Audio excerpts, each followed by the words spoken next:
Hello and welcome to BYJU'S Exam Prep IAS. Before we start with our today's analysis, we have two important announcements.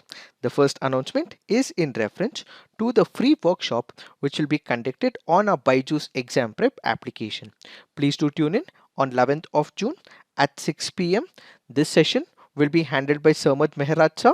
And what is the agenda of this workshop? Mission 2023 Preparation Strategy for the UPSC CSE.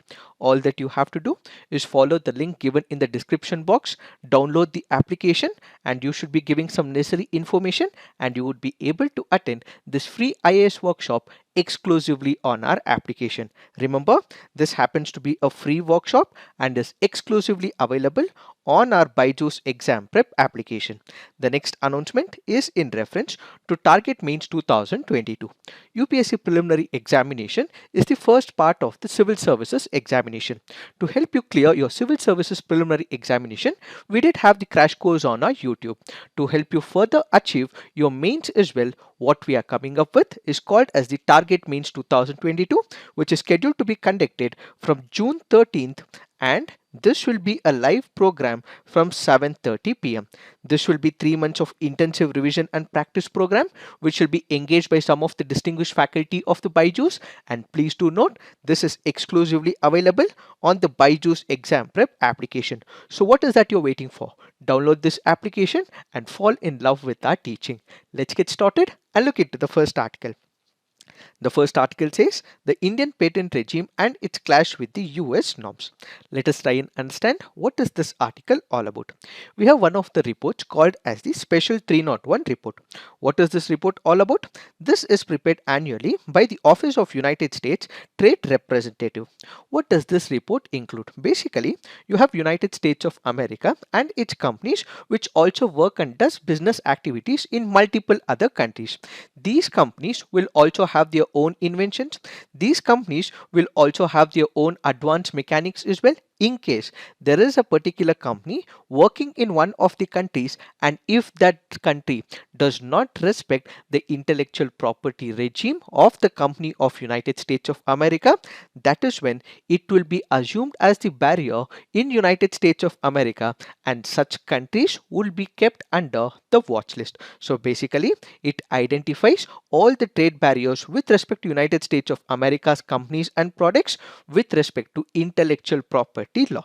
The Special 301 report is published pursuant to Section 301 of the Trade Act of 1974 with respect to United States of America. What is so different about this particular report? There are two priority lists that we have to focus on. One is the priority foreign countries. Then what we have is the priority watch list and a watch list. What is this priority foreign countries? Let's say for example, there is one of the companies of United States of America operating in another country. This country does not represent the values and ethos of United States of America, violates the intellectual property regime, and also has inadequate intellectual property. In such a case, the United States of America will place such a country in the priority foreign list, and suitable sanctions may be imposed by United States of America.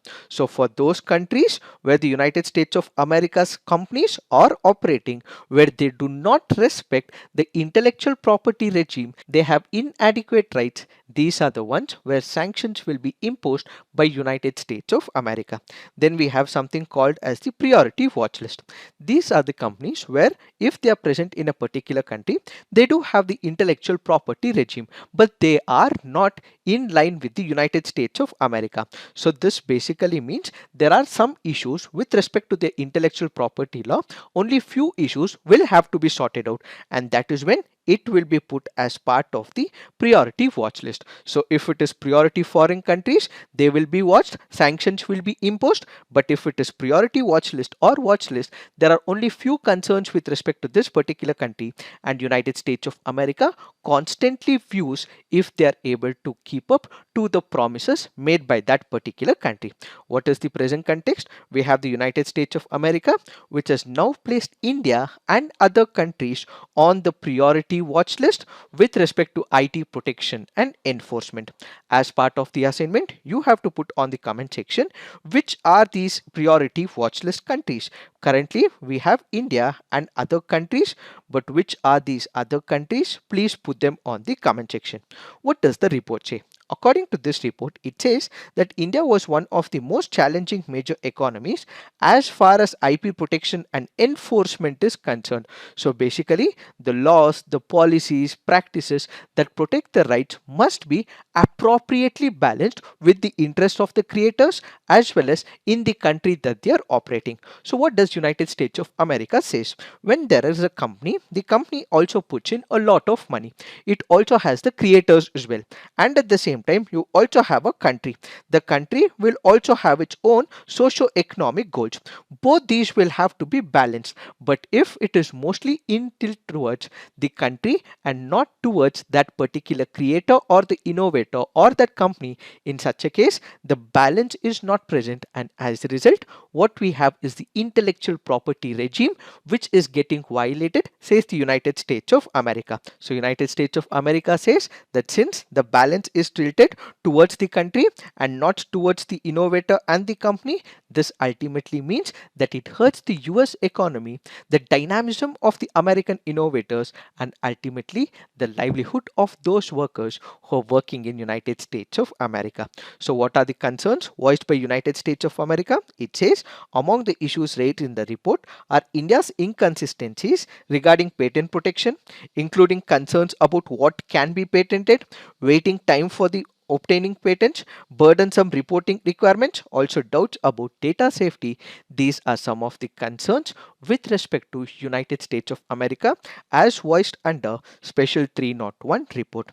Now the most important question is we have to understand how is the patent laws in the country, what are the features of the patent laws, what are the international regimes that India is part of, what are the major stumble blocks between India as well as United States of America when it comes to the Patents Act. When we speak about India, what we have is the Indian Patents Act of 1970.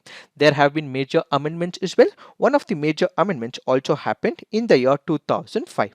When it comes to India, we have some of the international regimes with respect to intellectual property.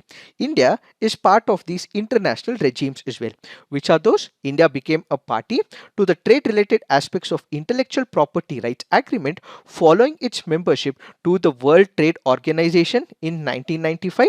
This can be very important from the preliminary examination, and at the same time India is also a signatory to several IPR related conventions like the Berne Convention, which governs the copyright, the Budapest Treaty, the Paris Convention for the Protection of Industrial Property, the Patent Cooperation Treaty, all of which govern various patented related matters. Further, when we look into the original Indian Patents Act, it did not grant any protection to the pharmaceutical products, but in the year 2005, patent protection was also given to the pharmaceutical products. Why was it originally not given? That is because the government believed that when it comes to medicines, they have to be affordable, they have to be given to people irrespective of whether they would be able to afford or not, which is why originally it was not given. But because India became signatory to number of international regimes, the pharmaceutical products were also included as part of the Patent Act. Now the most important factor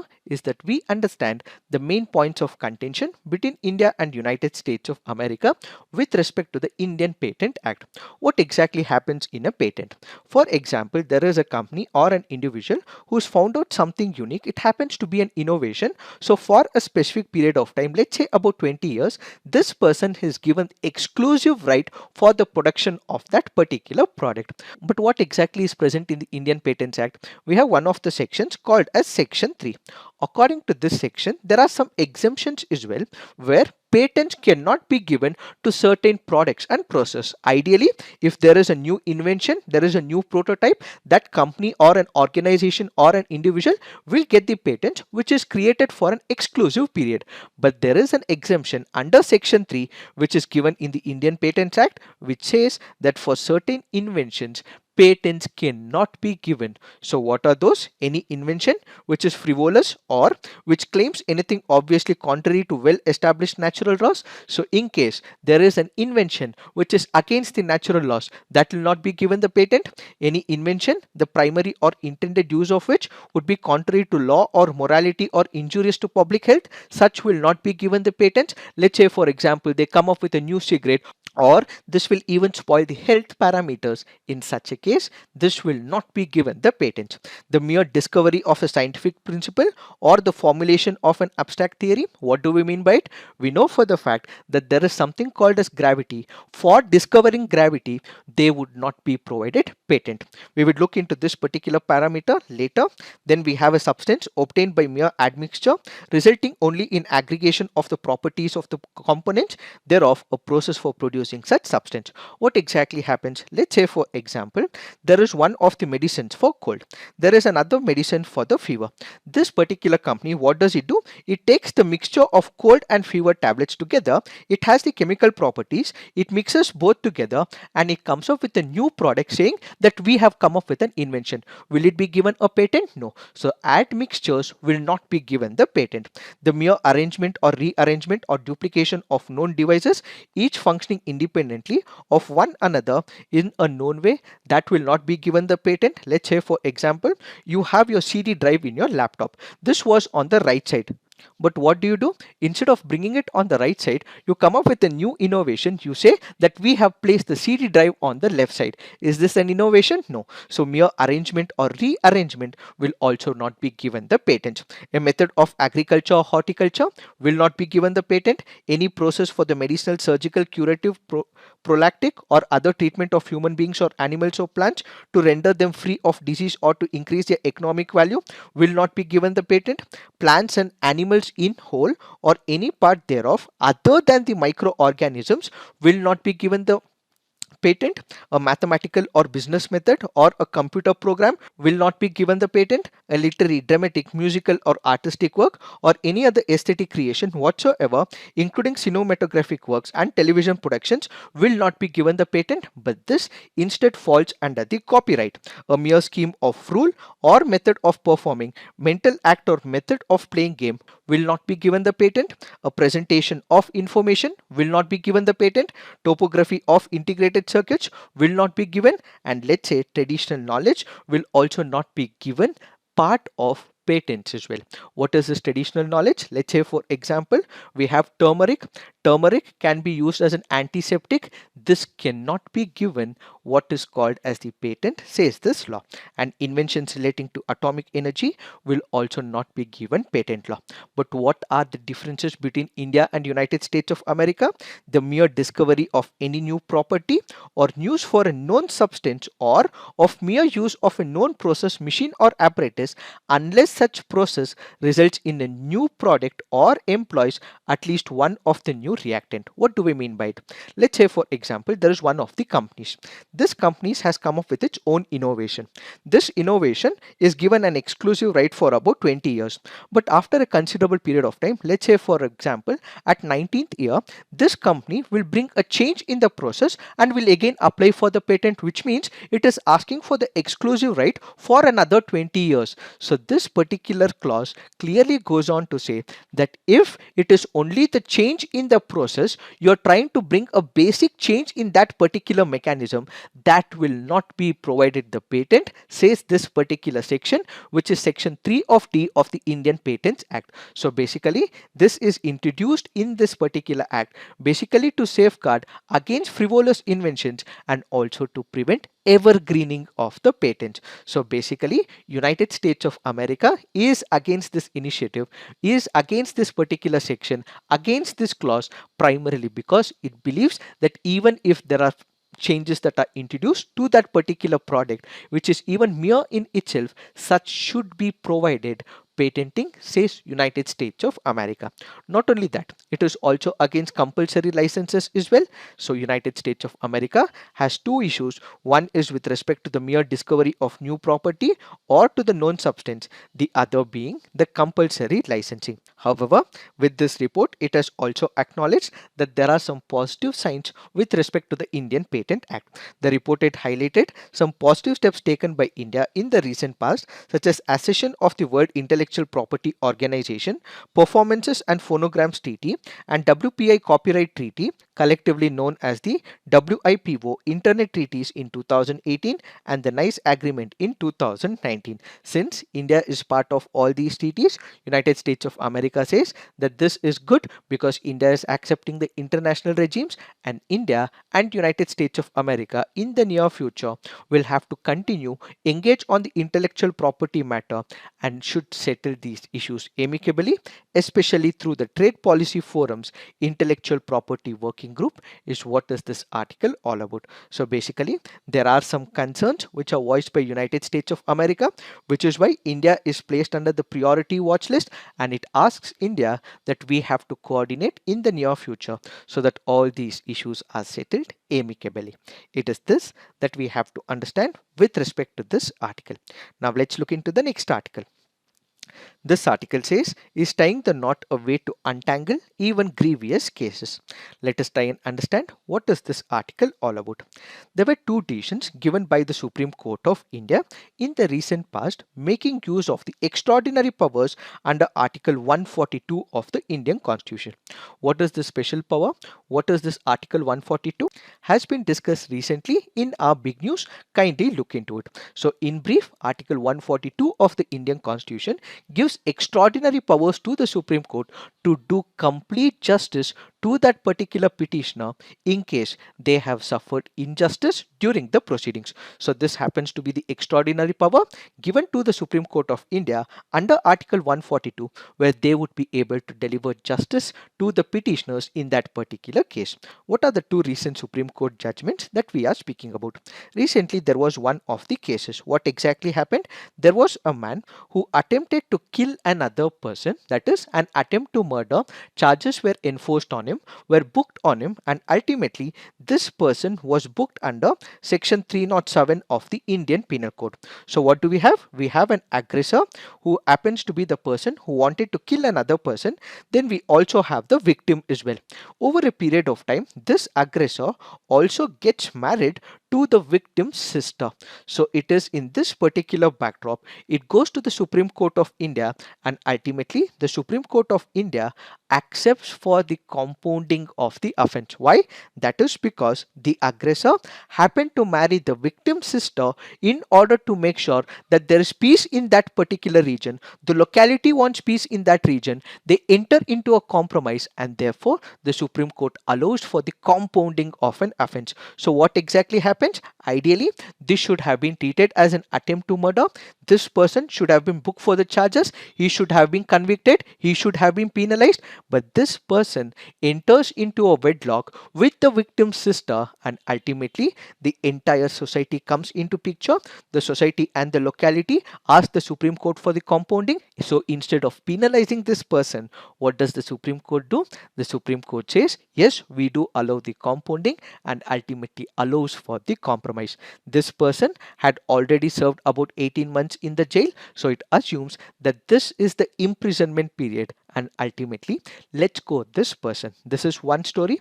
The second case is with respect to the POCSO Act. Where did it occur? It occurred in Tamil Nadu. What happened? This was with respect to a man who was convicted under the Protection of Children from Sexual Offences Act, where he had raped his minor niece. Ideally, what should have happened? This person should have been convicted. He should have been thrown behind the bars as well. But just because he happened to marry his niece, the Supreme Court said it did not want to disturb their marriage and did not want to disturb their happy family life, and as a result the Supreme Court set aside his conviction. It is in this particular backdrop we have to understand whether a particular person who had raped the victim and after a promise of marrying the victim, the Supreme Court allowing the person scot free, is it the right decision or not? In fact, there have been previous instances as well where the Chief Justice of India, S.A. Bobde, also asked the rape accused lawyer to find out whether his client would be willing to marry that victim or risk the prospect of going to jail. So such precedents, is it right by the Supreme Court or not, is what is that we have to look into. We have one of the laws called as the marry your rapist law. Is this law present in India? We do not have this law, but there are many countries, about as many as 20 countries, which recognize this particular law. What exactly happens? Let's say, for example, there is an aggressor. It is this particular person who is accused, who is charged of raping a victim. So we have the aggressor, we also have the victim. What does the aggressor do? After committing this heinous act of rape or sexual assault, or in many other cases abduction, what does this aggressor do? He says that in the near future he would want to marry this victim, and as a result you have the marry your rapist law, which allows that such a person marry the victim, and as a result, because he marries the victim, all the charges against him will be completely absolved. He would be allowed to walk free as well, and all the case that is put upon this particular person will be immediately lifted. So the marry your rapist law is a legal way for the accused to avoid prosecution as well as the punishment. Do note, India does not have a law. However, when you come to Supreme Court judgments like these, it also promotes what is called as the marry your rapist law. What are the criticisms when it comes to such decisions made by the Supreme Court, or in fact by the judiciary in the country? When we speak about women groups as well as the child right activists, they go on to say this is the ploy by the rapist to escape conviction or the prolonged sentence. So this is where they take the advantage of the cultural issues surrounding the rape, and Indian society has associated rape with the shame and guilt, and it considers the only way to shun away this rape is to marry their daughter to the one who raped her. This happens to be the first major criticism. This also undermines the will of the victim to fight and stand for the justice. Even if the victim wants to fight against the aggressor, she wants to make sure that there is justice for her rights as well, but the society does not accept her. The society shames her, and this is where the woman is forced to believe that way, and she ultimately gives up fighting against the aggressor. Many women do not even report their sexual assault because they fear that shame and the possibility of their family members themselves going against their value system, which is why this particular article says that such decisions of the Supreme Court should not be accepted. Added to it, if we look into the Supreme Court judgments in the past, we have Shimbu and Another versus the state of Haryana, which clearly said that rape is a non-compoundable offence and it is an offence against the society, and in no matter it is left to the parties to compromise and settle. So it said religion, race, caste, economic or social status of the accused or the victim, or the long pendency of the criminal trial, or offer of the rapist to marry the victim, or the victim is married and settled in life, cannot be construed as special factors for reducing the sentence prescribed by the statute. The power under the proviso should not be used indiscriminately in a routine, casual and cavalier manner for the reason that an exception clause requires strict interpretation, says the Supreme Court of India in Shimbu and Another versus the state of Haryana. So it basically said that when it comes to the rape, this is not for the parties to decide. It is non-compoundable in nature. There cannot be any compromise, and ultimately whatever the law says, the same penal provisions will be enforced on this particular person. Then we have another case law, state of MP versus Madan Lal, where J. Deepak Mishra clearly stated, in case of rape or attempt of rape, the conception of compromise under no circumstances can be really to be thought of, says the Chief Justice of India back then in the state of MP versus Madan Lal. So all these laws clearly point out that the Supreme Court is against any compromise when it comes to the rape issue cases. We also have another case as well in Kottayar rape case of Kerala, where the priest expressed his desire to marry the victim and to establish parenthood to the child of the girl who has given birth, but then we have the Kerala High Court which dismissed the plea on the ground of having no merit in this particular case, and there can be no compromise when it comes to the rape. So what is that this article speaks about? The decisions of the Supreme Court may be right or may not be right, but looking at the previous precedents laid by the Supreme Court itself, this looks like that the rule of law is getting violated and such compromises should not be made. But in case there is a consent given by that particular victim, this consent should be not taken at the face value, but instead, is there any coercion on the victim? Such should also be taken into consideration, and only if it is happening on the free consent without any coercion or force, such should be accepted. And this particular compromise when it comes to rape should not be accepted, is what is this article all about. Now let's look into the next article. This article says IISc Bengaluru top Indian varsity. Let us try and understand what is this article all about. The article here is speaking about the QS World University Rankings. This happens to be an annual publication of the university rankings which is given by Q-Curly-Simons. So QS here stands for Q-Curly-Simons. What exactly happens? There is a particular criteria on the basis of which university performance is calculated. What are those? It takes into picture academic reputation, employer reputation, faculty student ratio, citations per faculty, international faculty ratio, as well as international student ratios. All these parameters and performance indicators will be considered by this particular ranking, and ultimately the overall ranking of the universities across the world is given according to this ranking list. So in this year for 2022 we have the ranking from India, and in this what we have is the Indian Institute of Science Bengaluru, which happens to be the national leader when it comes to the QS World University ranking. What is its ranking? In the year 2023 it is 155, but in the year 2022 it was 186. And when we speak about other universities and colleges, we have IIT Bombay which is ranked 172, we have IIT Delhi which is ranked 174, and we have IIT Madras which is ranked 250 as well. These are the top performing colleges. And when it comes to the private institutes in India, we have the OP Jindal Global University which has topped the ranking. It has moved from 701 to 750 category to 651 to 700 category.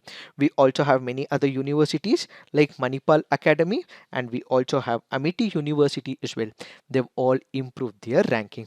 So what is the significance of this particular ranking? This basically means Indian universities have established a significant global standing. This also means that the government is making conscious efforts to push in the education sector. It is making a lot of improvement in the higher education sector, and at the same time, with all these universities improving their ranking, we are making sure that the brain drain, which has been a major problem for India, has also been corrected to a minimal capacity. So we have the government which has infused a lot of programs, and at the same time it also means we would be preventing the brain drain in the near future. However, despite all these significant factors and the positive outcomes, there are some concerns that are associated with the higher education sector. What is the first major concern? The first is in respect to the expenditure. Ideally, we need the government spending a lot of money when it comes to the higher education sector. Despite spending a lot of money as a part of the overall component of the GDP, the percentage of accommodation for the higher education sector is comparatively less, is the first major concern. The second is with respect to international faculty and students. We have number of Indians who go to United States of America, they go to Canada as well, they go to United Kingdom, they go to Australia, but we do not have much of the international students coming to India, and we do not also have the international faculty as well. So second major concern is with respect to the mobility of international faculty and students. The third major issue is with respect to the research. When we speak about the research in India, the research in India has been comparatively low, and we have not had much of improvement, is the third major concern. The last, what we require is the education penetration, which has to have the last mile connectivity. That is being tried by the government, but as of now we do not have the education penetration at the last mile, are some of the concerns with respect to the higher education sector. However, going forward, the government should address all these issues to make India's education system truly strong, inclusive and equitable is what is this article all about. Now let's look into the next article. This article says ties reset. The article here is speaking about India and Iran relationship. We have the Iran's foreign minister who is on a 3-day visit to India. So we will have more editorials and columns. We will take them up in detail in the near future. But as of now, we have to look at three important fronts. One is in reference to Afghanistan. Second is in reference to the oil issue. And third is with respect to other issues that are haunting the relationship between India and Iran. What is to do with the Afghanistan issue? We had a team of Indian officials who had visited Afghanistan for the first time in the last week. They had discussed diplomatic relations, bilateral trade, humanitarian assistance with the Taliban foreign minister. After this particular incident happened, India and Iran are now discussing about the situation of Afghanistan under the Taliban rule. So basically, they want to operationalize the Chabahar port, whereby the goods from Iran is ultimately delivered to Afghanistan, whereby India will have a cordial relationship in establishing this particular economic outcome. So they did discuss about the Afghanistan and they did also discuss about the Chabahar port as well. This is to do with the Afghanistan issue. Then they also spoke about oil as well. What exactly is happening right now? We have United States of America which has imposed sanctions on Iran. So India is not able to buy oil from Iran.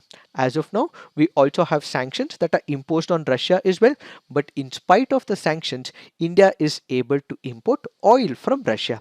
So this article currently goes on to say that in the near future, what India has to do is to encourage United States of America to remove the sanctions or give an exemption to India, whereby we would be able to take up or import oil from Iran. So as of now, whatever sanctions has been imposed, an exemption has to be created for India so that India would be able to import oil from Iran is what they thought about, though directly not told in the public, but they have had a word. So in the near future, India may ask United States of America to give an exemption as well.